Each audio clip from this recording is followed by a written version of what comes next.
네, 여러분 안녕하십니까? 저는 2021 이데일리 부동산 투자 포럼 사회를 맡게 된 이데일리 TV 성주원 기자입니다. 급변하는 부동산 시장에 대응하기 위해서 저희 이데일리가 국내 최고의 부동산 전문가들을 모시고 바람직한 부동산 투자 전략과 그 방법을 모색하고자 오늘 이 자리를 만들었습니다. 첫 번째 토론회는 집값에 대한 전망을 많은 분들이 궁금해 하시니까 역시 집값 전망에 대한 이야기를 해볼 수밖에 없을 것 같습니다. 대선 전 그리고 대선 이후 집값이 어떤 흐름으로 흘러가게 될지에 대해서 이야기를 나눠보려고 하는데요. 오늘 이 토론회를 빛내주실 분 세 분 모셨습니다. 김규정 한국투자증권 자산승계연구소장님, 그리고 이은형 대한건설정책연구원 책임연구원님, 그리고 서영수 키움증권 리서치센터 수석연구원님을 모시고 열띤 토론, 유익한 토론 진행해 보도록 하겠습니다. 네, 세 분 워낙 많은 분들이 이미 다 잘 알고 계시지만 그래도 우리 복덕방 기자들의 구독자 여러분들과 또 우리 이데일리 독자분들께 각자 간단하게 자기소개 좀 부탁드리겠습니다. 먼저 김규정 소장님부터 순서대로 진행하도록 하겠습니다. 네, 안녕하세요. 반갑습니다. 저는 한국투자증권 자산승계연구소에 몸담고 있는 김규정이라고 합니다. 오늘 이렇게 좋은 시간에 같이 말씀 나누게 돼서 너무 감사하고 최대한 좀 좋은 말씀 나눌 수 있도록 노력하겠습니다. 저 같은 경우는 약간 고액 자산가분들 하이네월스 대상의 자산관리 컨설팅도 업무의 한 부분으로 하고 있는데, 아무래도 부동산 자산 시장에 또 큰 트렌드를 끌고 가시는 분들이 소위 그런 부자분들이시기 때문에 그런 분들 관리를 하면서 저희가 읽고 있는 트렌드 같은 것들도 좀 전달해 드릴 수 있으면 전략을 세우시는 데 도움이 되지 않을까 기대를 하고 있습니다. 네, 아주 유익한 정보들이 많이 나올 것 같습니다. 네, 그리고 네, 안녕하세요. 저는 대한건설정책연구원의 이은형입니다. 제가 그동안 대부분 의견을 내고 있는 분야가 부동산 정책 쪽입니다. 그래서 이제 고액 자산가 이런 분들보다는 저희 같은 일반인들 입장에서 지금 나오고 있는 정책이 어떤 의미가 있는지, 어떻게 대해야 되는지 그런 부분들에 대한 얘기를 해왔습니다. 그래서 오늘 이 자리에서도 그런 얘기를 함께 나눠보고 싶습니다. 네, 자 마지막으로 서영구원님. 예, 안녕하세요. 키움증권에서 온 서영수입니다. 저는 사실 뱅킹 애널리스트이고요.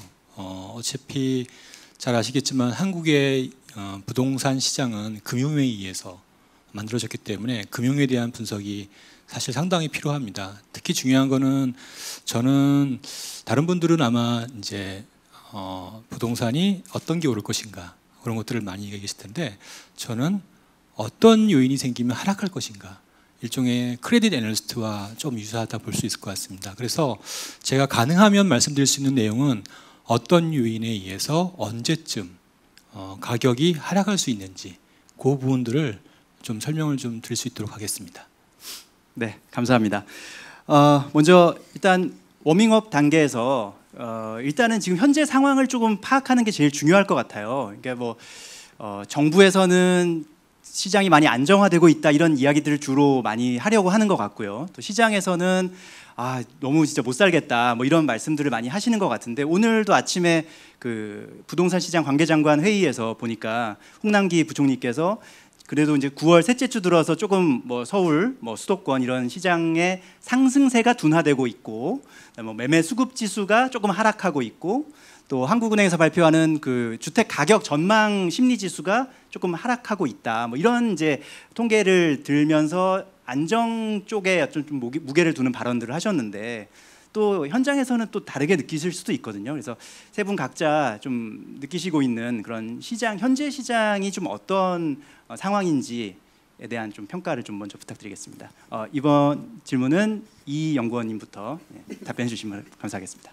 네, 알겠습니다.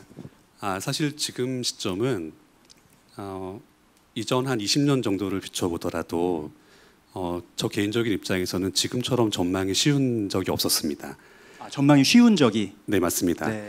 자, 저희가 다들 기억을 하실 겁니다. 작년 하반기하고 올해 상반기까지의 이슈는 이제 매물 나온다는 거였죠. 보유세, 종부세를 부담스러워하시는 분들이 보유하신 매물을 시장에 내놓게 되면 이 물량이 적지 않기 때문에 시장이 안정될 것이다. 이런 것들이 줄을 이뤘죠. 그런데 막상 올해가 돼서 시간이 6월까지 오다 보니까 그 결과가 그렇지 않았습니다. 그리고 그 다음에 7월쯤 되니까 이제 대국민 담화 이런 게 있었죠. 그리고 그때 나왔던 내용들은 뭐 집값이 고점이다, 뭐 조정될 수 있다 이런 내용들이었습니다. 그리고 뭐 금리도 인상될 수 있다 이런 얘기였죠. 그리고 8월에 넘어와서는 실제로 금리가 조금 올랐습니다. 그런데 이제 그 오른 폭도 기존의 0.5%에서 0.75 정도로 올랐죠. 그런데 막상 한 2년 전쯤 2019년의 기준금리가 1.75였습니다. 그러니까 이게 막상 오른다고 해도 큰 뭐 없는 상황입니다. 그리고 공교롭게도 한국은행이 기준금리를 올리고 그 며칠 그때에 미국에서 잭슨홀 미팅이 있었죠. 그래서 미국 그 내용은 뭐 이제 테이퍼링의 실시 시기와 기준금리 인상 시기는 별개다 이렇게 나왔습니다. 자, 이런 상황이 되면 한국만 금리를 올릴 수는 없습니다. 좀 맞춰가야 되니까요. 자, 이렇게 되니까 이제 지금 나오는 내용들은 뭐 주택 경기 순환 주기가 있어서 뭐 올해가 정점이다. 아니면 뭐 이제 곧 뭐 금리 어쩌고 하면서 뭐 위험할 수 있다 이런 내용들입니다. 그런데 이런 내용들을 다 하나씩 짚어보게 되면 그 세부적으로 잘 또 설득력이 좀 떨어집니다. 지금 시점에서는. 자, 그렇다면 지금은 집값이 하락할 요인에 대해서는 크게 뭐 별다른 것이 없는 상황이 됩니다. 그렇다면 적어도 집값은 하락보다는 최소한 보합으로 갈 것이고, 그리고 정부가 지금까지 발표한 것들, 그 많은 개발 호재들이 있죠. 이런 것들이 내년 선거 이후에도 쉽게 취소할 수 있는 것들은 없습니다. 예를 들어서 뭐 GTX를 취소하겠다 이럴 수는 없죠. 그래서 이런 부분들을 감안하게 된다면은 오히려 집값 하락보다는 보합, 그리고 보합보다는 오히려 상승세가 더 이어질 것으로 볼 수 있습니다. 네, 사실 제가 이제 워밍업 차원에서 현재 시장 상황을 좀 부탁드렸는데 전망까지 또 해주셨습니다. 네, 어쨌든 작년부터 이제 세금 강화, 보유세 강화나 그리고 올해는 이제 금리 인상 그런 이슈들이 나왔고, 하지만 이제 앞으로는 더 그런 게 뭐 나올 게 없어 보인다. 뭐 그런 취지로 말씀을 해주신 것 같습니다.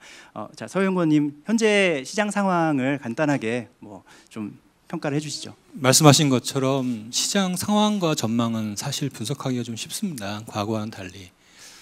현재 추세대로라면 잘 아시다시피 지금의 상승을 주도하는 세력은 무주택자 그리고 세입자 이런 형태가 될 거고요. 그분들이 어쩔 수 없이 가파르게 올라가는 전세 가격을 못 견뎌서 지금 아시다시피 임대차 3법 때문에 전세 가격이 실제 신계약 기준으로는 50% 이상 2년 전 대비 올랐기 때문에 어차피 전세를 계속 하기보다는 어쩔 수 없이 집을 사야 되는 이런 상황이 다 볼 수 있고요. 여기에 정부의 정책은 이렇게 집을 사야 되는 사람들한테 무주택자 지원책이라고 하죠. 여러 가지 자금이든 어떤 형태로든 대출을 지원해주고 정책적인 지원을 내고 있는 상황. 당연히 그러니까 집값은 더 오를 수밖에 없는 거고요. 여기에 임대차 3법이 핵심인데 임대차 3법은 뭐 지금 도입이 된 지 꽤 됐음에도 불구하고 문제점은 전혀 수정 보완할 생각이 없는 것 같고요. 그렇게 되면 최소한 정권이 교체되기 전까지는 이런 추세가 지속될 수밖에 없다 이렇게 봐야 될 것 같고요. 이제 문제는 뭐냐면 이런 상황이 지속된다라면 그 뒷단에 이제 자산의 가격 오르는 것은 우리가 쉽게 예측할 수 있는데, 그럼 위험, 부채죠. 부채 쪽에서 위험은 얼마나 커지고 있고 이게 감내 가능한가? 이게 우리가 관심 갖고 봐야 될 부분이다라고 말씀드립니다. 앞으로 제가 또 시간 있을 때 그 부분의 말씀을 좀 드리겠습니다. 네, 알겠습니다. 자, 끝으로 김규정 소장님께서 또 현재 시장 상황 조금 살짝 평가해 주시죠.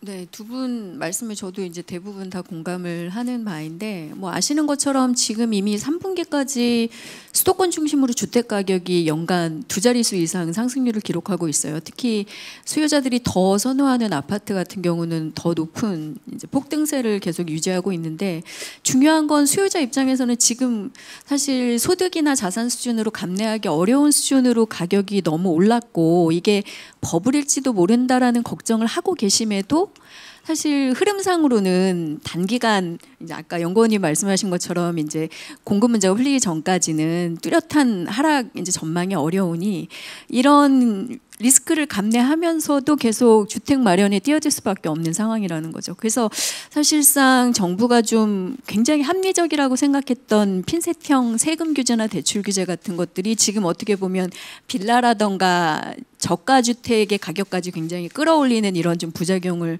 가져오고 수급 상황에 대한 좀 잘못된 판단이 결국에는 저희가 정답을 알고 있지만 해결책을 알고 있지만 시간상 해결하기 어려운 이런 구조적인 문제에 좀 빠뜨려 놓은 상황이다라고 보여지거든요. 그래서 단기적으로 수요자 입장에서는 결국 이제 그런 결과로 만들어진 높은 집값과 이런 리스크를 감내하면서 또 전세 불안 같은 것까지 맞닥뜨려서 어쩔 수 없이 계속 주택 투자에 뛰어들어야 되는 이런 불안 상황이어서 게다가 지금 만약에 정부가 추진하고 있는 공급 계획이 다음 정부에서 실체화된다면 한 28년 전후부터는 또 공급량이 수도권에서 늘어나는 시기들이 있기 때문에 그런 멀지 않은 미래를 고민하면서도 주택 마련이나 투자에 이제 좀 뛰어들어야 되는 수요자들을 굉장히 좀 어렵게 만든 상황이라고 볼 수 있습니다. 그래서 저희가 지금 좀 고민하는 거는 금리도 오르고 있고 이제 미국의 테이퍼링 시기도 생각보다 조금 더 앞당겨지는 이런 상황에서 국내에 이런 주택 수급 문제상 벌어지고 있는 이런 것들을 감내하면서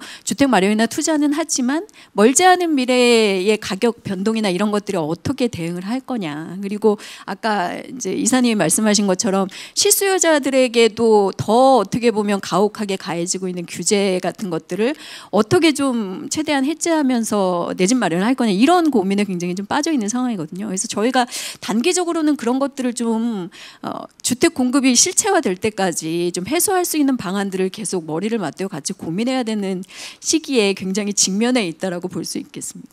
네. 시장을 전망하기는 많이 예전보다 쉬워졌지만 시장에 정작 막상 참여해 있는 수요자들 입장에서는 상당히 어려운 그런 상황이 아닌가 싶습니다. 딜레마라 같이 느껴지기도 하고요. 집값 자체는 많이 올라 있는데 그렇다고 하락을 기대할 만한 요인은 뚜렷하게 보이지 않는 그런 상황에 대해서 말씀을 해주신 것 같습니다. 그렇다면 이제 본격적으로 좀 집값 전망을 위해서 좀 이제 설명을 좀 여쭤봐야 될 것 같은데 일단 부동산 시장에 그 영향을 줄 수 있는 여러 가지 그런 요인들, 주요한 요인들이 있지 않습니까? 예를 들어 세금이나 혹은 공급 물량 그리고 대출, 금리 이런 중요한 팩터들이 있는데 일단 그 부분들이 시장에 어떤 영향을 미치는지에 대해서 간략하게 먼저 한번 정리를 하고 그다음에 전망으로 넘어가 보도록 하겠습니다. 이번에는 서 연구원님께 질문 드릴 텐데요. 일단 뱅킹 쪽 애널리스트 하시니까 대출 규제나 이런 쪽은 은행에서도 많이 관심을 갖고 있는 부분일 것이고요.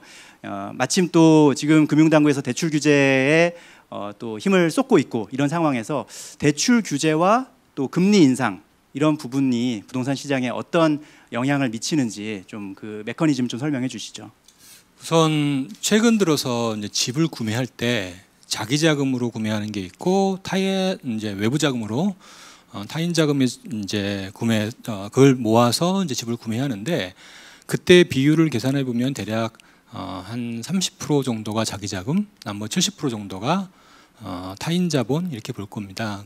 그 얘기는 내 돈보다 안매 돈이 더 많다는 얘기죠. 그러니까 대출이 더 많다는 얘기입니다. 그게 어떤 전세 갭 투자이든 전세 보증금이든 아니면 공식적인 대출이든 중요한 거는 타인 자본이 많기 때문에 결국은 핵심은 타인 자본의 규모와 조달 비용이 아마 자산 가격을 결정짓는 집값을 결정짓는 가장 중요한 변수가 되지 않을까 저는 그렇게 보고 있고요. 여태까지 그렇게 분석을 해오고 있습니다. 예상대로는 거의 맞는 추세를 보이고 있고요.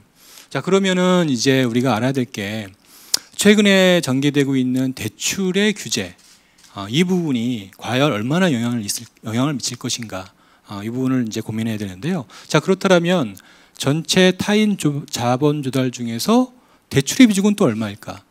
이 부분이 또 중요하겠죠.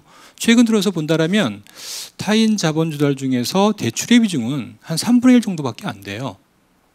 무슨 얘기냐면 최근에 투자의 패턴은 대부분 갭투자 방식으로 다시 말하면 전세보증금을 끼고 투자하거나 또는 부모님의 지원을 받거나 이런 여러 가지 형태로 지금 투자를 하시기 때문에 이 금리 인상과 대출 규제의 영향이 첫 번째 그렇게 크지 않다. 이거를 우리가 생각해야 될 부분이 있어요. 두 번째는 뭐냐면 대출 규제를 또한 한단 말이에요. 대출 규제를 주택담보대출 여러 가지 규제를 하는데 우리가 대출 규제의 특징을 볼 때 결국에는 대출 규제를 하는 이유는 투기 수요를 억제하는 방법이 하나 있고요. 그리고 이 제일 중요한 게 가수요입니다.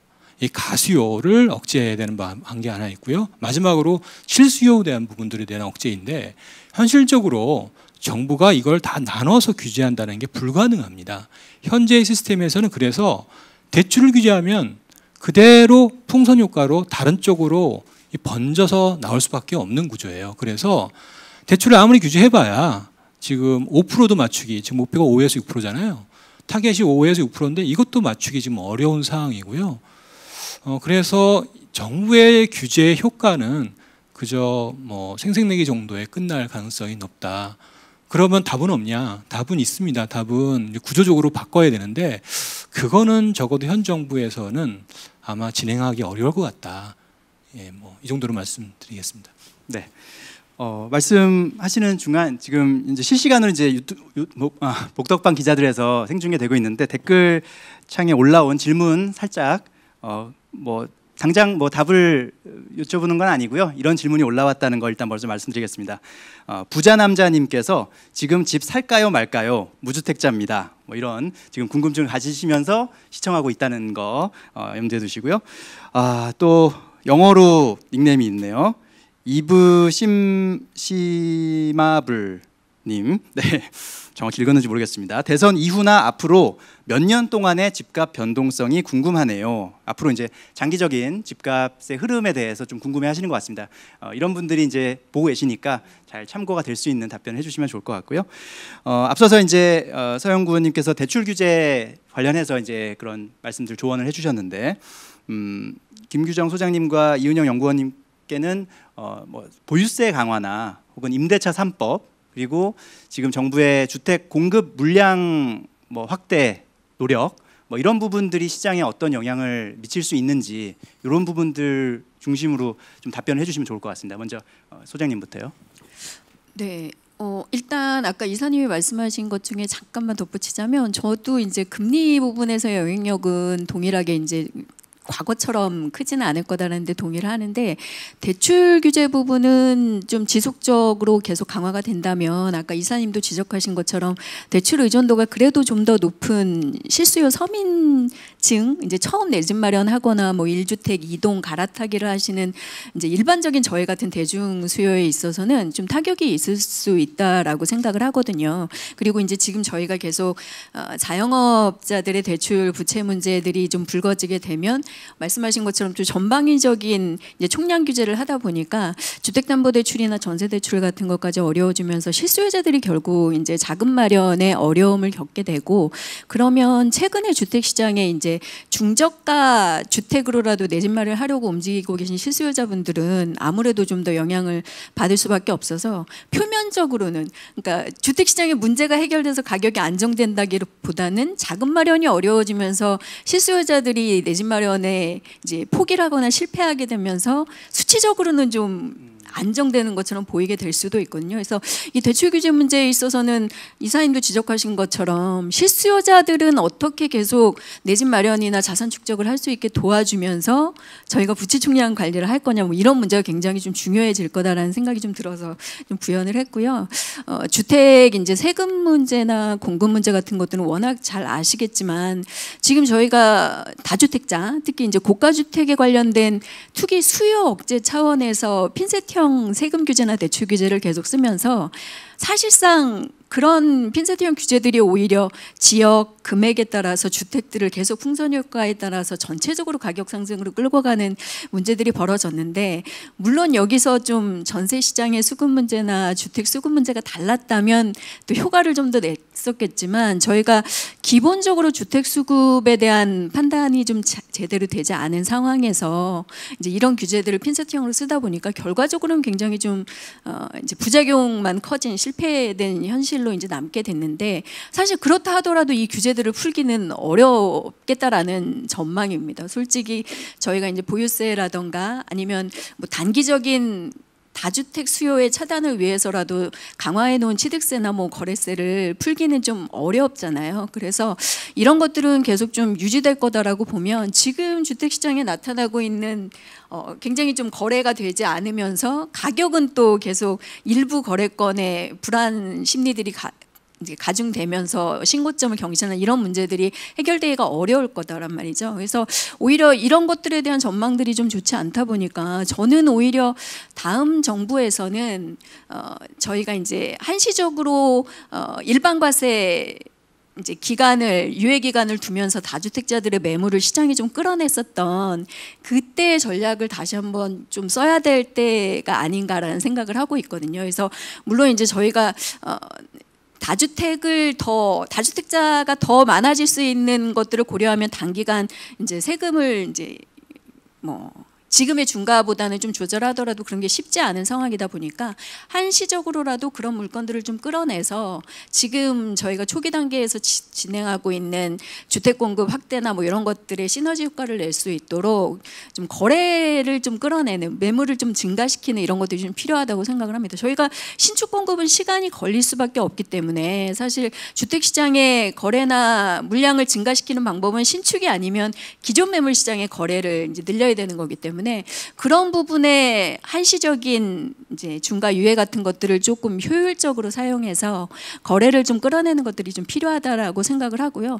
전체적으로는 저희가 지금 주택 관련된 과세 부분이 좀 너무 과도하기는 하죠. 그래서 당장 시행하기는 어렵지만 좀 장기적으로 주택 관련된 과세들의 이제 적정 실효세율 같은 것들에 대한 사회적인 논의나 조정은 좀 필요하다라는 입장입니다. 바로 쓰기는 지금 저희가 난맥상 좀 어렵지만 장기적으로는 지금 같은 총체적인 과세의 중과 구조를 가져가는 것은 좀 불합리하다라고 판단을 해서 그런 부분이 앞으로 계속 저희가 해결할 문제일 것 같고, 공급 부분은 사실 좀 답이 없다라는 생각이어서 말씀드리기 저도 굉장히 좀 송구스러운데, 지금 정부가 뭐 3080 2월에 내놓은 이제 수도권 중심의 광역 대도시들의 공급 확대 정책 들도 사실 후보지만 선정했는데도 계획량보다 좀 미치지 못하는 상황이잖아요. 그나마 이제 공공택지 중심의 신규 개발 후보지 26만 호 정도만 이제 후보지를 내놓은 상태고, 도심의 공급이라던가 이렇게 좀 시장의 수요자들이 선호하는 지역의 주택 공급까지 확보할 수 있는 후보지조차 아직 확정이 좀 되지 않은 상태고, 사실 아시겠지만 후보지가 확정돼도 이후에 개발 공급까지 가기는 굉장히 많은 이제 변수들이 있다 보니까 실제로 이런 공급이 좀 실체화돼서 수요자들이 선호하는 도시명 아파트나 이런 것들이 공급돼서 수급 문제가 풀리는 데까지는 시간이 좀 많이 걸릴 수밖에 없습니다. 근데 저희가 임대차 3법까지 쓰면서 전세 시장의 수급도 굉장히 지금 불안정하다 보니까 뭐 쉽게 말하면 뭐 임대 시장이든 내 집 마련 매매 시장이든 어느 한 군데 이렇게 좀 버퍼 역할을 할 수 있는 곳들이 마땅치 않아서 뭔가 이제 좀 중간 해결책을 내기도 굉장히 어려운 상황이다 보니까 공급 부분에 대해서는 사실 지금 기다리는 시간 싸움일 수밖에 없거든요. 그래서 지금 수요자들의 이제 말씀을 들어보거나 저희도 컨설팅을 하면서 얘기를 나눠보면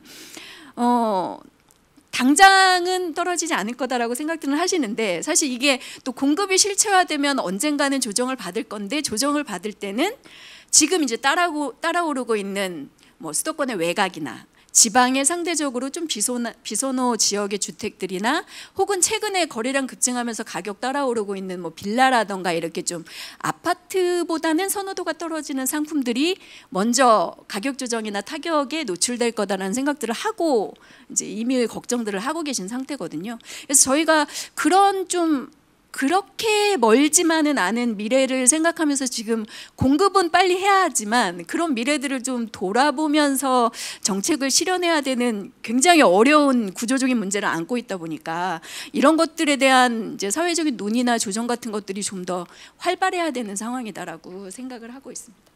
네, 다양한 각도에서 바라봐 주셨는데 대출 관련해서는 역시 대출에 여러 가지 그런 수요들이 있는데 그 총량을 그냥 숫자로 제어를 하다 보니까 진짜 정작 필요한 실수요자들이 좀 어려움을 겪는 그런 상황이 좀 안타깝다는 말씀해 주셨던 것 같고 수요와 공급 측면에서는 좀 정부가 초반부터 이 수급 상황을 잘 좀 파악하고 예측해서 계획을 짰으면 좋았을 텐데 그런 것이 좀 미스가 나면서 지금 이제 와서 공급을 새로 하기에는 너무 이제 시간이 늦어버렸고 열심히 하고 있지만 사실 시간이 걸릴 수밖에 그렇죠. 없어요. 네, 그래서 그런 상황에서 역시 다주택자들의 물량이 나오는 것이 가장 중요한 포인트인데 그러려면은 이제 뭐 양도세 중과가 좀 한시적으로 풀어진다든지 그런 게 필요하다라는 말씀으로 결국 잠깐 그런 또 한시 카드를 쓸 수밖에 없지 않을까라고 좀 예상을 하고 있습니다. 네, 알겠습니다. 자, 그리고 이 연구원님께서도 역시 뭐 세금 측면이나 혹은 공급량, 혹은 임대차 3법의 영향 뭐 이런 부분들 좀 이야기를 좀 해주실까요? 네, 알겠습니다. 요거 아까 하시기 전에 질문 들어온 것들이 있었지 않습니까? 네네. 네, 그것도 엮어서 같이 하겠습니다. 아, 예, 알겠습니다. 네. 한 세 가지 정도를 짚어보면 일단 지금 집을 사야 되느냐 이거 있었고, 그다음에 정부가 주택 공급을 한다는데 뭐 어떻게 될 거냐 이거 있었고, 그다음에 내년 선거 이후에 어떻게 될 거냐 이런 거 있었습니다. 일단 첫 번째부터 말씀을 드리면 지금처럼 집값 전망이 명확할 때는 사시는 게 맞습니다. 이게 기존 주택을 매입하건 청약을 하시건 적어도 서울과 인접 수도권, 지방 주요 도시를 한정한다면 사시는 게 맞습니다. 그리고 정부가 주택 공급 계획은 작년부터 많이 내놨습니다. 뭐 8사 대책, 뭐 2사 대책 쭉 나왔죠. 자, 그런데 문제는 주택은 건설 생산품이기 때문에 입주까지 소요되는 시간이 길게 걸립니다. 한 번에 못 하는 거죠. 그리고 신규 택지에 건물을 짓는 것도 시간이 오래 걸리지만 기존 도심을 재개발하는 건 더 오래 걸립니다. 자, 이렇다면 적어도 정부가 계획한 공급 물량이 실제로 가시화되기까지는 향후 몇 년 이내에는 뭐 크게 나올 수 없다고 생각하시는 게 거의 맞습니다. 그런데 그 와중에도 주택의 매수 수요는 여전하겠죠. 지금 당장 뭐 집을 안 사겠다는 사람들이 증가하기 어렵습니다. 왜냐하면 지난 5년 동안 군중 심리가 한쪽으로 편중되었습니다. 집 안 사면 안 되겠다라는 쪽으로. 그래서 이런 군중 심리가 단기에 바뀌지는 않을 것이기 때문에 이런 것들은 수요로 매수 수요로 남아 있을 것이고, 이걸 충족할 수 있는 공급 물량이 빨리 될 수는 없기 때문에 당분간은 좀 오를 겁니다. 그렇다면 정부가 지금까지 발표했던 공급 계획은 효과를 발휘하기까지 좀 시간이 오래 걸린다는 걸 염두에 둬야 됩니다. 그리고 내년 선거를 얘기하시는 분들도 계신데, 사실 내년 선거 결과에 따라서 어떤 뭐 세금 관련된 사안이라든가 뭐 임대차법도 마찬가지입니다. 이런 부분들은 좀 변경의 여지가 있습니다. 그래서 사실 뭐 이쪽이 되든가 저쪽이 되든가를 나눠서 얘기를 해야 되기 때문에 좀 사안이 길어집니다. 그런데 어느 쪽이 선거에서 이기건 간에 관계없이 우리가 지금 확신할 수 있는 사안들은 최근 몇 년간 발표된 개발 계획이 참 많습니다. 뭐 광역교통망, 뭐 3기 신도시, 뭐 서울 안에 뭐 정비 사업하겠다, 이런 계획들이 참 많죠. 그런데 이런 계획들이 내년 선거에서 어느 쪽이 우위를 점하건 간에 쉽게 취소할 수가 없습니다. 예를 들어서 뭐 GTX를 취소하겠다, 그 난리가 날 겁니다. 그래서 이런 계획들은 사실 그러니까 얼마나 빨리 착수하느냐, 얼마나 집중적으로 공사를 진행하느냐의 차이가 있는 것이지 취소하기는 쉽지가 않습니다. 그런데 부동산 가격에는 기대 심리도 반영이 되죠. 그래서 올해만 하더라도 상반기에 서울시장 보궐선거가 끝나자마자 재건축 아파트 가격이 올랐습니다. 실제로 뭐 한 건 아무것도 없는데 가격은 올랐죠. 그리고 뭐 최근까지도 뭐 GTX를 다 하시는 얘기들이죠. 사실 계획은 나와 있지만 철도 종류의 사업은 처음 잡은 계획보다 완공이 연기되는 경우가 부지기수입니다. 그래서 실제 완공은 언제 할 것이냐는 돼봐야 하는 겁니다. 그럼에도 불구하고 발표가 나자마자 가격은 막 올랐죠. 자, 이렇다면 그렇게 해서 오른 가격들은 뭐 일단 시차는 발생할 수 있습니다. 이제 그 지역의 개발 호재이기 때문에 개발 호재에 해당하는 지역이 먼저 가격이 오르겠죠. 그렇지만 그런 지역들보다는 기본적으로 서울 같은 곳이 더 비싸야 되는 건 일반적인 얘기입니다. 왜냐하면 GTX라고 하는 것도 결국에는 수도권과 서울 도심 같은 곳을 연결해 주는 역할이기 때문에 GTX 외곽의 가격보다는 이것이 연결되는 서울 도심의 가격이 더 비싸야 되는 게 상식적입니다. 그렇다면 외곽이 먼저 오르고 서울 안쪽이 늦게 오르는 이런 종류의 시차는 있을지언정 어쨌든 개발 호재에 따른 가격 상승은 거의 확정이라는 거죠. 쉽게 취소할 수가 없습니다. 더군다나 서울 같은 경우에는 최근 10년간 사실상 좀 억제되어 온 정비 사업 물량들이 남아 있죠. 이제 이런 것들은 다음 정부에서 어떻게 추진하느냐에 따라서 해당 지역의 개발 호재로 더 크게 작용을 합니다. 이런 이유들 때문에 상승 쪽으로 보는 것이 좀 더 타당하고 이것과 연계해서 아까 처음 말씀드렸던 집을 사시는 것이 낫다라는 것에 근거가 이렇게 됩니다. 네. 질문 주셨던 분들 아마 참고가 되셨을 것 같고요. 또 말씀드리는 사이에 마이소울님께서 연말 전세 추가 정책 궁금합니다라고 질문해 주셨는데요. 뭐 나중에 기회가 되시면 답변하시는 중에 또 답변해 주셔도 될 것 같습니다. 자, 이제 토론회 중반을 넘어가고 있습니다. 이제 본격적인 이야기를 해야 될 것 같은데요. 역시 그 주제가 대선 이후 집값 전망이거든요. 집값 전망에 대해서 뭐 대선 전 그러니까 올 이제 연말의 상황을 예측해도 되고요. 그리고 내년 상황까지 좀 집값이 어떻게 흘러갈지를 좀 전망을 해봐야 될 것 같은데요. 소장님부터 뭐 여러 가지로 나눠서 설명해 주셔도 될 것 같습니다. 뭐 지역별로 나눠서 말씀을 해주셔도 될 것 같고, 혹은 유형별로 나눠서 해주셔도 될 것 같고요. 편하게 좀 전망을 말씀해 주시면 감사하겠습니다. 네, 저는 사실 저희가 대선 이후의 결과가 뭐 어떻게 되더라도 정책적인 지금의 이런 규제 상황이라던가 전반적인 흐름은 크게 달라지기 어려울 거다라고 생각을 하고 있거든요. 저희가 이미 쓰고 있는 뭐 세금 문제라던가 대출 규제 같은 것들이 뭐 다음 정부로 넘어간다고 해서 갑자기 이제 뭐 대출의 총량 규제라던가 아니면 다주택자나 고가주택 소유자들에게 가해지고 있는 이제 보유세 강화 문제라던가 이런 것들을 풀 수 있는 상황은 아니기 때문에 일부 이제 기대하시는 것 같은 상당한 규제 완화라던가 큰 변화가 오지는 않을 거다라는 생각입니다. 그러면 사실 지금과 크게 다르지 않은 이런 정책 규제적인 상황에서 시장의 흐름이 계속될 수밖에 없는데, 그렇다라고 하면 이제 반복적으로 말씀 여러 차례 나온 것처럼 아주 근본적으로 지금 국내 주택 시장의 구조적 문제를 가지고 있는 수급 문제에서 크게 변화가 올 때까지는 가격적인 큰 변동이 나타나긴 사실상 좀 어렵다는 입장입니다. 전세 같은 경우는 지금 사실은 집값이 굉장히 많이 오르면서 전세가율이 지표적으로는 이제 과거에 저희가 높은 이제 겪었던 전세가율보다는 좀 낮은 편이어서 상당 부분 그 전세가율이 이제 좀 어느 정도 집값에 충당하는 수준까지 전세 가격이 좀 따라오를 수밖에 없고, 여기에 이제 또 영향을 미치는 게 임대차 3법이 있기 때문에 그런 구조적인 문제로 전세 가격이 계속 이제 아파트 중심으로 오름세를 보일 수밖에 없는 상황이고, 사실 또 전세 가격이 오르면 그것을 이용한 갭 투자를 통해서 이제 매매로 내 집 마련으로 이제 뭔가 이제 진입을 하려는 실수요자들의 움직임이 잇따르게 되기 때문에 주택 가격의 이제 하락을 좀 방어해주는 그런 상황들이 계속 연출될 수밖에 없습니다. 게다가 지금 대출 규제까지 강화가 돼서 물론 실수요자에 대해서는 계속 내 집 마련을 지원하는 이제 부수적인 정책들을 쓰겠다고는 하지만 전체적으로 대출받기가 어려워지는 것은 다르지 않을 거거든요. 특히 이제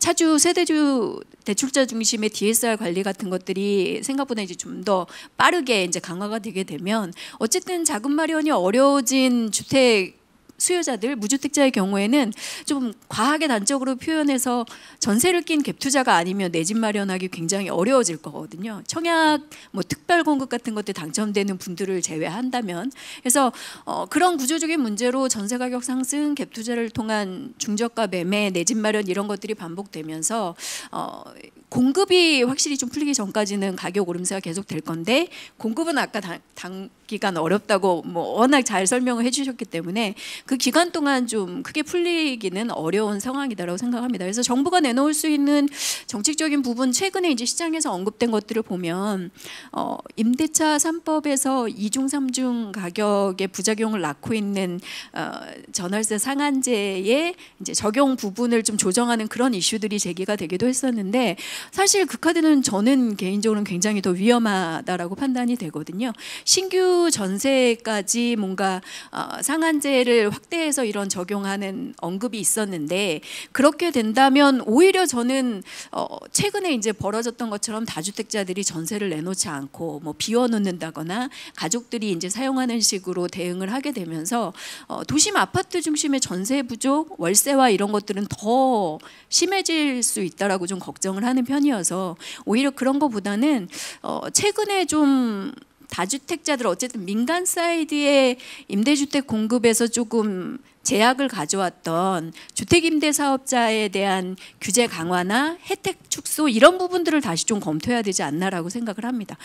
저희가 공공임대주택으로 충분히 공급을 할 수 있다면 좋지만 그럴 수 있는 환경은 아니기 때문에 민간 사이드에서 공급하고 있는 민간 임대주택을 그래도 당분간은 좀 활용을 해야 솔직히 저희가 전세 쪽이라도 조금 안정이 돼야 주택가격 안정을 위한 뭐 제도의 효과든 이런 것들이 날 텐데 사실 전세도 매매도 지금 다 너무 어려운 상황이거든요. 그래서 그런 부분들의 정책이 좀 필요하다라는 입장이고 대선 이후에 아까도 방금 말씀드렸지만 사실은 뭐 다주택자 중심의 중과 규제가 크게 풀리지는 않을 걸로 보여지고 보유세 부분도 크게 손대지는 못할 것 같지만 저희가 지금 사실 보유세 증가 부분에 기여를 하고 있는 주택 공시가격의 빠른 이제 현실화 작업들 같은 것들은 조금 속도 조절이 되지 않을까 싶은 생각들을 좀 개인적으로는 해봅니다. 저희가 지금 다주택자들에게 이제 좀 집중되어 있는 그런 규제를 지금 시장이나 사회적인 상황에서 풀 수는 없겠지만 공시가격의 인상 속도나 이런 거 조절만으로도 보유세 부분이나 뭐 이런 것들은 조금 조정이 될 수 있을 거다라는 예상들을 좀 해보고요. 이 부분이 이제 그 다주택자들을 위해서 한다라기보다는 지금 구조적으로 다주택자들에게 가해지는 세금 문제가 결국에는 수급 문제와 맞물려서 임차 가격이나 아니면 이제 새로 주택 시장에 진입하는 무주택 실수요자들에게 더 전가되는 부분이 많기 때문에 그런 관점에서 좀 저희가 접근을 해야 되지 않나라는 생각을 하고요. 단기적으로는 대선 직후에도 오히려 아까 말씀하셨지만 저희가 지금 수도권 중심으로 쓰고 있는 개발 정책, 특히 이제 교통과 관련된 부분, 인프라 개발 부분들이 계속 이제 집가 상승이나 주택 가격을 받쳐주는 역할, 이제 밀어올리는 역할들을 할 수밖에 없기 때문에 상승 구조가 당분간은 좀 풀리기 어렵다라고 생각을 합니다. 그래서 당연히 저도 이제 물어보신다면 무주택자분들도 주택 마련을 지금이라도 해야 된다. 집값이 이미 많이 올랐지만 해서 이제 주거 안정을 꾀하면서 기본적인 자산 축적의 어떻게 보면 첫 번째 단계일 수 있는 이제 주거 정착을 하시는 게 좋다라고 이제 제안을 드리는데 문제는 이제 집 살 돈을 어떻게 마련하느냐 부분이잖아요. 그래서 이런 실수요자들에 대한 대출 부분을 아무래도 좀 정부가 좀 대출 정책적으로 지원을 해주는 것들이 가장 중요하고 실수요자 입장에서는 사실 청약으로 뭔가 당첨되실 수 없는 분들이라면 저는 사실 갭 투자나 이런 것들을 좀 적극적으로 활용하는 게 중요한데 자금 마련을 어떻게 할 것이냐와 함께 중요한 게 어디에 그러면 집을 살 거냐라는 건데 결국에는 이제 가격 때문에 다들 포기하시는 현실적인 거긴 하지만 답은 서울이나 이제 핵심 코어 지역이 될 수밖에 없다라는 생각입니다. 저희가 지금 아까도 얘기 나왔지만 GTX 같은 수도권을 광역 주거 시장으로 만드는 이제 광역교통망 사업들이 진행이 되고 있는데 1차적으로는 수도권에 지금 저희가 만들고 있는 택지지구, 신도시 이런 지역들을 소위 이제 좀 베드타운화 되지 않도록 자족 기능을 넣으면서 이동성이나 이런 것들을 서울만큼 이제 강화하기 위해서 만드는 건데 물론 필요하지만 이게 미래도시상을 생각해 보면 장기적으로는 그런 것들이 이제 갖춰지게 되는 2030년 이후 시장을 생각해 보면 저는 오히려 더 서울의 이런 상업지구 집중 현상이라던가 수요자들의 자산 집중 현상은 더 심화될 수밖에 없는 구조라고 생각을 하거든요. 수도권 경인 지역에 택지를 만들고 광역교통망을 까는 이런 도시의 구조들이, 그래서 그렇게 되면 결국에는 서울의 집중 현상이나 이런 것들이 더 심해질 수 있고 결국에는 이제 이후의 수급 상황 변화에서 나타날 수 있는 가격 하방 리스크나 뭐 이런 것들을 더 받게 되는 건 수도권이 될 가능성이 있고, 오히려 이제 서울이나 이런 데들의 이제 상품성이나 투자 안정성이 더 유지가 될 거기 때문에 자금 마련도 어렵고 가격적인 진입 장벽이 있지만 저희가 사실 좀 정답으로 갖고 전략을 짜는 건 결국은 그 지역이 될 수밖에 없다라는 생각인데요. 그렇게 보면 저희 같은 대중 입장에서는 서울에 좀 그래도 도전해볼 만한 싼 집의 공급이 늘어나야 된다라는 거기 때문에 사실 저는 그러면 이제 도심에 저희가 주택 공급을 확대할 수 있는 정책들을 좀 큰 미래 도시상에서 바꿔야 하지 않나라고 생각을 합니다. 저희의 이제 굉장히 좀 장기간 사용해왔던 보수적인 토지 용적률이라던가 뭐 이제 고밀 개발에 대해서 좀 미래의 수급 상황이나 수요자들의 트렌드 이런 도시상을 고려해서 도심에 많지 않은 땅들을 어떻게 효율적으로 활용하기 위해서 고밀 개발을 하고 용적률을 풀 것이냐, 그리고 거기서 나타날 수 있는 저희가 걱정하는 여러 가지 도시 문제들을 해결하기 위한 것을 그러면 어떻게 해결할 것이냐를 고민을 해야지, 지금처럼 무턱대고 저희가 낮은 용적률에 공급을 좀 제한하고 뭐 주택 평수를 줄인 공공주택 같은 것들로 계속 이제 과거 같은 정책이나 구조를 가지고 계속 답을 찾으려고 하면 사실 저는 답 찾기가 굉장히 어려울 것 같거든요. 그래서 그런 부분들이 굉장히 논의돼야 되는 게 사실 대선 이후의 주택시장의 핵심적인 문제가 아닐까라고 생각을 해요. 그래서 이후에 누가 이제 당선이 되고 어디에서 이제 주택 정책을 끌고 가던 이런 부분들이 좀 같이 사회적으로 논의되고 답을 찾아야 되지 않을까. 그런 것들을 좀 해주실 수 있는 분이 당선되면 좋지 않을까라는 생각들을 좀 해보고 있습니다. 네, 소장님께서 역시 무엇보다 공급이 가장 중요한 어떤 요인이 될 것이다. 그렇기 때문에 도심에 조금 고밀 개발을 한다든지 혹은 뭐 주택 임대 사업자 혜택을 다시 늘려서 기존 재고 주택의 어떤 물량 확보 이런 것들이 좀 중요하다라는 말씀을 해주신 것 같습니다. 네, 시간이 많지는 않습니다. 혹시 소장님께서 하고 싶은 말씀이 많으신 것 같습니다. 네, 네. 자, 다음은 이은영 연구원님, 집값 전망 어떻게 보십니까? 뭐 이미 말씀을 어느 정도 해주신 것 같지만, 네. 네, 집값 전망은 뭐 앞에 말씀드렸던 그 내용들이 뭐 대부분 답니다. 그리고 이제 앞에 원래는 전세를 물어보셨는데 이제 그쪽에 빠져 있는데 사실 전세 전망도 심플합니다. 원래 전세 가격은 뭐 이제 기본적으로 매매 가격이 후행을 합니다. 후행을 하기 때문에 최근 몇 년간 매매 가격이 오른 상태에서는 전세 가격이 상승하는 게 그러니까 전세 월세 마찬가지죠. 임대 가격이 상승하는 게 자연스러운 겁니다. 다만 그 와중에 작년부터 이제 임대차 입법이 생기면서 계약갱신 청구권이 적용된 매물들이 들어가기 시작했습니다. 근데 이것이 작년에 처음 생긴 거기 때문에 사실 임대를 주시는 입장에서는 한 번 임대를 주면은 4년 줄 수 있다는 생각을 하고 줘야 되는데 그렇다면 얼마를 받아야 되는지가 사실 경험적으로 확립이 안 됐습니다. 그래서 가격이 좀 왔다 갔다 하죠.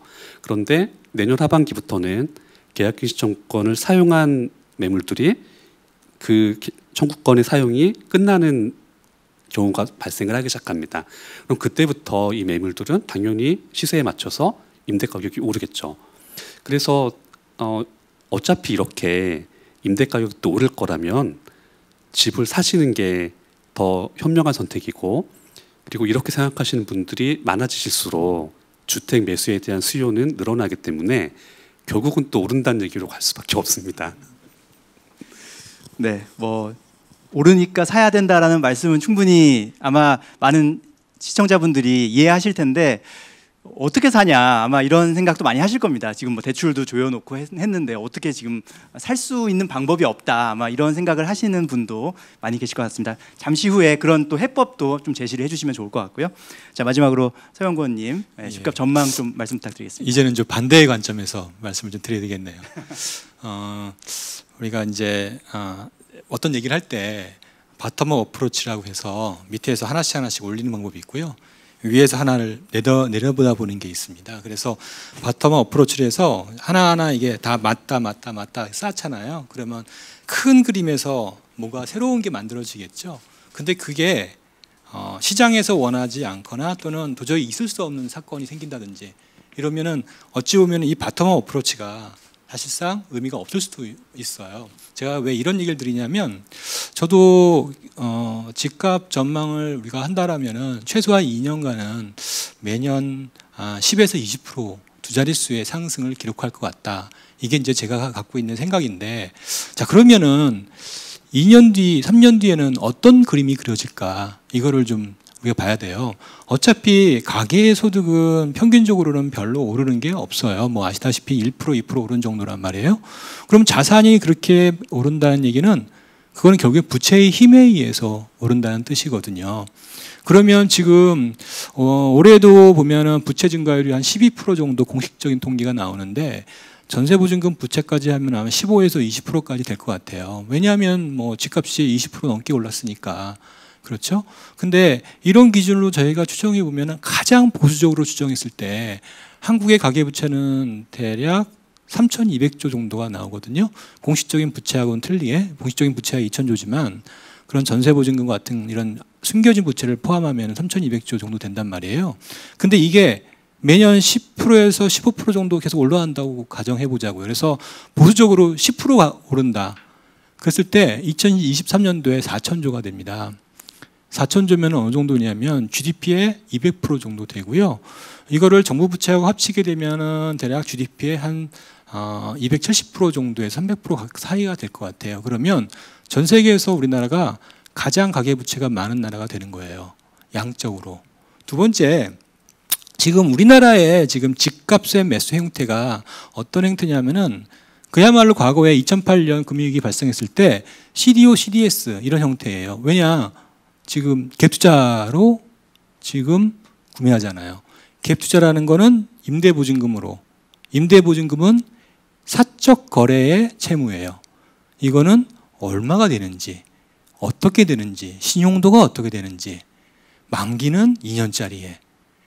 예, 전세 가격이 떨어지는 순간 바로 디레버리지가 되는 이런 상황에 가장 최악의 지금 부채라고 볼 수 있거든요. 그러니까 어떤 거냐면 부채가 자산 가격이 올라가다가 어느 특정 시점에 하락하는 국면에는 그 부채가 더 이상 늘어나지 않는 국면이 될 텐데 이 부채가 늘어나지 않는 거의 가장 큰 특징이 부채의 퀄리티가 나빠지는 부분인데 이 부채의 양과 퀄리티 특히 제가 말씀드렸던 부채의 성격이 임대보증금 중심으로 늘어난다. 예, 이 부분. 두 번째, 이 부채를 일으키는 사람이 과거와는 달리 20, 30대의 무주택자. 어찌 보면은 우리 2008년 금융위기에서 전개된 서프라임이라 할 수 있는 딱 맞아떨어지는 거예요. 예. 그래서 이 과거 어느 때보다 지금 가계부채의 리스크가 감당이 안 되는 구조예요. 이게 문제의 핵심이고 이게 만약에 이대로 2년 3년 가면은 전 세계에서 가장 위험한 부채 국가가 된다는 거예요. 일본보다도 우리가 더 심각한 상황에 초래할 수 있거든요. 그거를 정부가 특히 새 정부가 모를까 이거예요. 예. 분명히 아까 얘기해 드렸듯이 집값을 안정화시킬 수 있는 방법은 분명히 있습니다. 예. 얼마든지 말씀드릴 수 있어요. 근데 이거를 할지 안 할지에 대한 의지 부분이거든요. 어떤 정부도 집값 안정화 말은 했지만 집값을 하락시키고 싶지는 않은 거예요. 하지만 집값에 대한 리스크, 하락 위험을 줄이려면 어느 정도는 집값을 떨어뜨려야 되는데 그러기에는 다 부담스러운 거죠. 하지만 새 정부 입장에서는 다를 것 같아요. 그게 진보든 보수든 어차피 3년 뒤, 5년 뒤 이렇게 되면은 도저히 감당할 수 없는 상황이라면 분명히 새로운 시각으로 새롭게 접근해서 새롭게 정책을 내놓을 가능성이 있다는 거예요. 예. 가격을 떨어뜨릴 수 있는 빕책이 있으십니까? 생각해 두신? 아주 쉽죠. 예. 세금 강화. 갭 투자를 못하게 하면 되잖아요. 갭 투자를 못하게. 예. 모든 사람들이 대출, 공식적인 금융기관 대출만 받게 하면 되는 거예요. 두 번째, 그 대출은 자기가 상환할 능력만큼만 대출을 받게 하는 거예요. 예. DSR 40%, 그 다음에 원리금 분할 상환. 이거 도입하면은 자기가 살 수 있는 집은 정해져 있어요. 근데 현재 평균적인 집값은 자기 소득의 대략 2배에서 3배 정도 된단 말이에요. 그거를 지금 부채와 또 임대보증금으로 메웠던 거거든요. 근데 그거가 없어지게 되면 어쩔 수 없이 집을 살 수가 없게 되거든요. 수요자가 없어지면 집값은 떨어지게 마련이거든요. 지금의 가장 큰 문제는 매도자는 없는데 수요자만 많다는 거예요. 근데 수요자가 줄면 집값은 떨어질 수밖에 없어요. 문제는 뭐냐면 집값이 떨어질 때 거기서 발생하는 여러 가지 문제점, 예, 파장, 특히 금융 부실 이런 것들을 어떻게 해소할 것인가. 이게 정부의 이제 정책적인 역할과 그리고 그거의 이제 대응 능력이겠죠. 근데 그게 자신이 아직까지는 없는 거거든요. 근데 갭 투자를 이제 막으면 된다라는 말씀은 어쨌든 이제 투자 수요, 투기 수요를 억제하자라는 말씀과도 같아 보이는데요. 네. 하지만 또 실수요자들도 분명히 존재하고 있으니까 시장에, 그러니까 갭 투자를 막는다고 해서 실수요가 줄어드는 건 아니지 않습니까? 여기서 정의하는 실수요자가 있는데 정확한 실수요자는 뭐냐면 집이 없는 사람이 집을 사는 게 실수요자가 아니라 집이 없는데 또는 집이 있어도 상관이 없는데 내가 살 수 있는 범위 내에서 예, 집을 사는 사람을 실수요자라고 정의하는 거거든요. 내가 무주택자인데 내가 살 수 있는 집값은 3억인데 6억짜리 집을 산다. 그거를 갭 투자로. 이거는 투기 수요자라는 거예요. 네. 예. 근데 그게 굉장히 이제 좀 정부가 생각하는 주택 수요에 대한 이제 이분법적인 분류하는 방법, 논리 이거랑 조금 또 비슷한 말씀을 잠깐 하셔서 그런데 저는 이제 말씀을 드리면서 생각한 게 갭 투자를 막을 수 있는 방법이 없다라는 생각이고 갭 투자를 막아야 하는가, 막는 게 맞는가라는 생각도 들거든요. 그러니까 실제로 그러니까 사실은 말씀하신 것처럼 당연히 무주택이면서 거주할 본인 자가 거주할 집을 사는 사람이 정확한 실수요이긴 하지만 지금 주택시장 수요의 정확한 인지를 해보면 사실은 갭 투자를 통해서 미래의 주택을 마련하는 수요를 실수요가 아니라고 배제하기는 어렵다라고 저는 생각하거든요.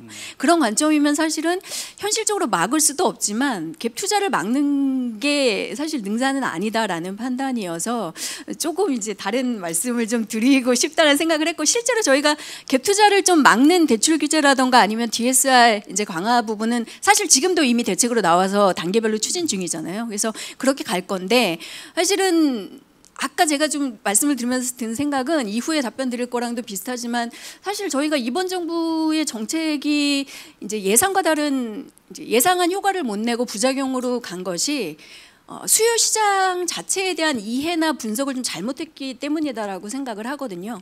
실수요에 대한 규정을 좀 어떻게 보면 좀 시장과는 좀 괴리감 있게 하고 거기에 이제 좀 대책이나 정책들을 계속 쓰다 보니까 사실은 그런 수요에 대한 달라진 수요 자산 시장의 주택 수요자들에 대한 판단을 좀 잘 못하게 되면서 공급을 저희가 중단을 했고 그래서 결국엔 지금 몇 년간 시간이 걸릴 수밖에 없는 문제에 빠져 있는 거라서 사실 다음 정부에서는 수요에 대한 인지를 어떻게 보면 좀 더 저는 폭넓게 해야 된다라고 보는 입장의 사람이어서 이사님 말씀을 드리면서 조금 그런 생각이 들더라고요. 예. 네. 다만 그런 겁니다. 우리나라의 집값이 전 세계에서 지금 실거래가 지수 기준으로 하면 2015년 이후에 가장 높은 상승률을 기록하고 있거든요.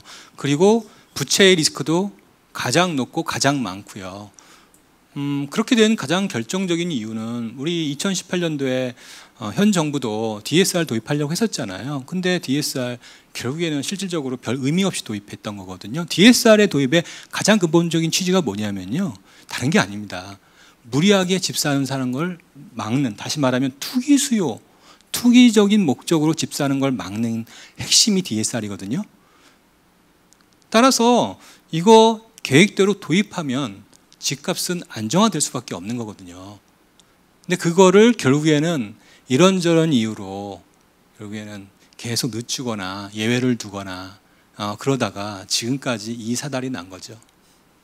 네. 모두 두 분의 어떤 그 실수요를 이제 정의하는 부분에서 좀 차이가 있었던 것 같습니다. 제가 생각하기엔 이제 소장님은 어쨌든 내 집 마련을 원하는 사람이 이제 실수요라고 생각하시는 거고, 이제 연구원님은 내가 가진 돈을 넘어서는 범위는 실수요가 아니다. 라고 생각하시는 거고, 그 어떤 차이에서 그게 글로벌 표준이라는 겁니다. 왜 갑자기 글로벌 표준을 꺼냈냐면 DS라는 게 우리나라에서 만든 게 아니거든요. 어차피 해외에서 가져온 건데 미국이라든지 해외에서는 특히 일본도 마찬가지고요. DSR 도입하는 취지, 목적 이런 게 다 있는데 그거 다 빼고 형식만 갖고 온 겁니다. 그러니까 이런 문제가 생긴 거예요. 네, 그만큼 아마 우리 대한민국 우리나라 사람들의 어떤 눈높이, 거주에 대한 삶의 그 질에 대한 눈높이가 많이 높아진 게 아닌가, 그 사이에 몇 년 사이에 뭐 그런 생각도 들고요. 자, 이제 시간이 거의 제가 이제 끝날 시간이 다 돼서 마지막 질문에서 뭐 하고 싶은 말씀을 좀 정리해 주시면 될 것 같습니다. 마지막 질문, 뭐 시간이 많지 않아서 이렇게 뭐 충분히 시간을 드리지 못하겠지만 그래도 그러면 오늘 어쨌든 이렇게 관심 갖고 지금 지켜보신 많은 시청자분들이나 독자분들이 계시거든요. 그분들을 위한 조언을 마지막으로 좀 해주시면 좋을 것 같아요. 그분들이 뭐 무주택자이실 수도 있고 1주택자이실 수도 있고 다주택자이실 수도 있는데 뭐 각자 좀 조언을 해주시고 싶은 타깃을 정하셔서 해주시면 좋을 것 같습니다. 먼저 그러면 이은영 연구원님부터 순서대로 진행하도록 하겠습니다. 네, 제가 드릴 수 있는 조언은 다 앞에 나왔고요. 조금 시간을 써서 사실 DSR 차주 규제는 말씀하신 사실 이런 거지 않습니까? 그러니까 어떤 사람이 대출을 했는데 본인 소득보다 넘치게 대출을 해서 상한 불능에 빠질 가능성을 막겠다는 겁니다. 그러니까 이걸 뭐 투기라고까지는 좀 저는 그렇게 생각을 합니다. 그리고 뭐 필요한 내용입니다. 그런 규제 자체는. 그런데 그런데 투기 세력을 막기 위해서 대출 규제를 한다. 이게 이론적으로는 괜찮아 보이는 얘기인데 현실에서 어떻게 작용을 하냐면, 사실 집을 살 때 대출을 해야 하는 사람들은 물려받은 게 적거나 소득 수준이 적거나, 즉 가진 게 없는 분들일수록 대출을 더 껴야죠. 즉 레버리지를 이용하지 않으면 집 사는 게 불가능해집니다. 그런데 소득이 낮으니까 집을 사면 안 된다라고 규정을 하기 시작하면 그 순간부터 사회 계층이 고착화가 됩니다. 모든 사람이 고소득을 받는 집에 갈 수도 없고 다 다르게 되는데, 소득이 낮으니까 집을 못 사게 한다? 이렇게 돼버리면은 흔히 말하는 개가붕이기가 돼버립니다. 혹시 잘못 이해하고 계시는데요. 금융에 대해서 이제 조금 오해하고 계시는 분들이 좀 많이 계세요. 만약에 DSR을 규제하면 고소득층은 혜택을 받고 그리고 저소득층은 혜택을 못 받는다. 이게 통념인데 제가 좀 더 얘기 드릴게요. DSR 얘기한 게 아니라 대출 규제를 얘기한 거예요. 예, 대출 규제를 비롯한 DSR 전체적인 규제를 그렇게 많이 얘기하세요. 근데 제가 그건 좀 틀렸다라고 말씀을 드리는 게 뭐냐면 실제 최근 5년간 대출이 발생을 했었는데 1등급부터 3등급까지 대출이 전체 대출의 95%예요. 예. 그러니까 이런 여러 가지의 DSR이라든지 이런 것들이 도입되면 어떻게 되냐면, 원래는 당연히 지금 계층변이 있을 거 아니에요. 등급이 있으면 이게 골고루 분배될 수 있어요. 다시 말하면 DSR을 규제하면은 피해를 가장 많이 보는 계층은 오히려 1등급, 3등급까지예요. 그래서 집을 지금 말씀하신 것처럼 고소득층이 집을 더 많이 못 사는 형태가 나타나요. 저소득층은 상대적으로 그 룸이 있기 때문에, 그러니까 은행이 고소득층의 대출을 못 해주기 때문에 상대적으로 그 룸이 생겨서 저소득층의 대출을 해줄 수 있는 룸을 가지고 대출을 해줄 수가 있어요. 거꾸로. 그러니까 100이라는 파이가 있으면 그렇죠. 그중에 예전에는 거의 95를 1등급에서 5등급이 다 가져갔지만 예. 지금 DSR 규제를 하면 그중에 상당 부분을 다른 등급, 신용 등급, 낮은 그렇죠. 신용 등급자한테 배분해 줄 수 있다, 이런 말씀이신 왜 이런 거죠? 얘기를 하냐면 실제 우리 DSR 중에서 이제 고 DSR 비중 이런 게 있어요. 그럼 고 DSR을 차지하는 그런 고객 구성을 분석을 해보면 그게 어디냐라면 거의 대부분 고신용자와 고소득자예요. 예, 전혀 다른 거예요. 그러니까 생각이 실제 이건 데이터에서 다 나타나는 부분들이에요. 예. 네. 오해가 그러니까 이게 이제 우리 연구원님만 그런 게 아니라 지금 시장에서 굉장히 많이 이런 부분은 오해를 하고 계세요.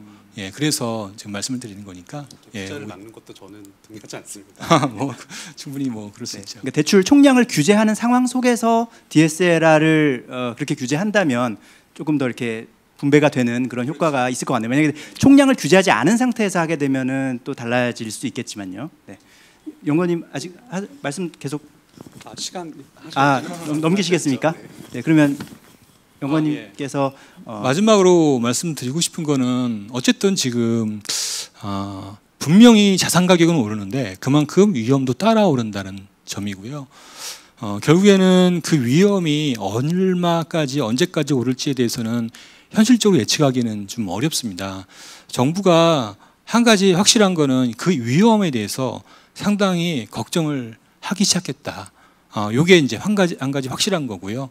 그렇다면 분명한 거는 차기 정부는 정책적인 측면에서 중대 전환을 통해서 이 부채의 구조조정, 자산 가격의 소프트 랜딩을 어떤 형태로든 진행할 것 같다라는 겁니다. 그래서 제가 무주택자라면 그러면 적어도 당분간 조금만 더 어차피 기다린 거 좀 더 상황을 기다려보고 그때 해도 늦지 않다? 뭐 이 정도로 좀 조언을 드리고 싶습니다. 네, 아마 무주택자분들이 기다렸던 답변이 아니었나 싶습니다. 자, 마지막으로 소장님께서. 네, 저도 드릴 말씀 아까 다 많이 드리긴 했는데요. 무주택자분 아까 주택 구매 말씀하셨잖아요. 저는 사실 구입할 수 있는 자금 마련책이 확실하다면 대출을 포함해서 이제 좀 관리할 수 있는 이제 자금 계획이 있으시다면 내 집 마련은 좀 필요하다라는 입장입니다. 어쨌든 저희가 최근에 이제 달라진 자산 축적 과정을 보면 주거 안정이나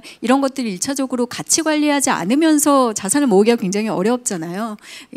이제 주택 주거 비용이 늘어나고 있고 임차 시장과 관련해서 그래서 권하고 싶은데 실제로 이후에 이제 주택 가격 변동이 좀 올 수 있는 변수들이 아까 몇 번 말씀 나눈 것처럼 이제 가계부채 관리를 계속 강화할 수밖에 없는 상황에서 총량 규제와 함께 대출 강화가 되면 전반적으로 좀 수요에 영향이 올 수 있는 그런 일차적인 변수도 있고 실제로 제가 예상하기로는 이제 다주택자에 대한 중과 이런 것들 규제 완화를 일시적으로 하면서 기존 주택 거래에 뭔가 변화가 오게 되는 그런 시점에 또 한시적으로 가격 조정이 올 수 있다고 생각을 합니다. 그리고 중장기적으로는 이제 실제적으로 저희가 추진하는 공급이 이제 좀 실제로 입주 준공과 함께 나오게 되는 시점이 되겠죠. 그래서 이런 것들을 다 알고 계시지만 대응하기는 어려운데 이 시점에 당연히 또 영향을 많이 받는 것은 최근에 이제 뒤늦게 오르기 시작하는 빌라라던가 이제 좀 상대적으로 이런 리스크나 충격에 더 놓이게 되는 이제 지역 입지 가격대를 가진 주거 상품들이 될 거거든요.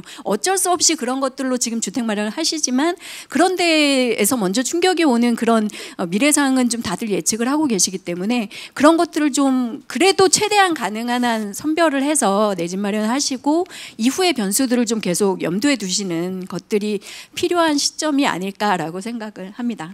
네. 네, 오늘 세 분과 열띤 토론을 나누다 보니까 시간이 벌써 약속된 시간을 넘겨버려서 여기서 일단은 마무리를 짓도록 하고요. 또 뭐 실시간 댓글창에서 질문들이 또 있긴 있었지만 그 부분들은 추후에 우리 이데일리 건설부동산부 기자들이 또 직접 이렇게 모시고 말씀을 또 들어보거나 취재를 해서 독자분들한테 전달해주는 뭐 그런 식으로 진행이 됐으면 좋겠습니다. 어쨌든 오늘 좋은 말씀 해주신 우리 김규정 한국투자증권 자산승계연구소장님 그리고 이은형 대한건설정책연구원 책임연구원님 또 서영수 키움증권 리서치센터 수석연구원님 세 분 말씀 너무 잘 들었습니다. 감사합니다.